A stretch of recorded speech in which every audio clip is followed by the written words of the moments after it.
This morning, we're hearing from Forsyth County's district attorney following new arrests in the Lineback Park mass shooting. On Friday, Winston-Salem police said two 15-year-old girls were charged with willfully inciting another to engage in a riot that led to a death, which is a Class D felony. This brings the total number of people charged to 7, with the suspects ranging in age from 15 to 21. Due to the Raise the Age law, two 16-year-olds and a 17-year-old are being charged as adults. Now, District Attorney Jim O'Neill is calling on parents to step in before the courts get involved. Juveniles that are victims of homicide, we also see juveniles that are being charged with homicide. And that uptick is a little disappointing and sad because everything else is coming down. Don't put yourself in these situations where you can get in trouble, you can be shot, you could be injured. You know, stay away from the fights, stay away from those things.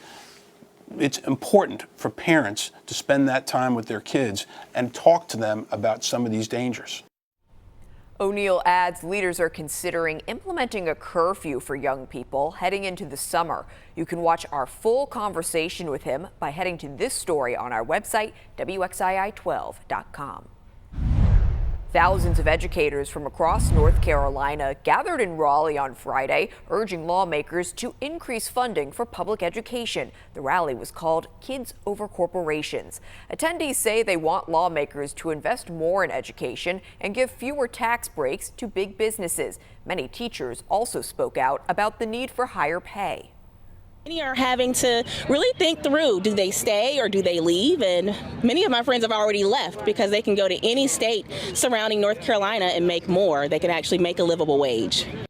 Right now, legislators are still working to pass a budget. The rally comes on the heels of a new report showing North Carolina is the only state in the country projected to see a decrease in educator salaries from last year. I heard from teachers and those educating future teachers about the impacts. More recently, I've also started waitressing and bartending at Chili's on the weekends. Stephanie Wallace has been teaching in Winston-Salem Forsyth County schools for more than 25 years, but she's had to pick up a second and third job just to pay the bills. My family could not make the ends meet without me working multiple jobs. The North Carolina Association of Educators says Wallace is far from alone. One job should be enough. A new national report shows North Carolina educator pay is projected to rank 46 in the nation, sitting at just below $60,000 per year. I'm spending more money in my classroom than I have in ages,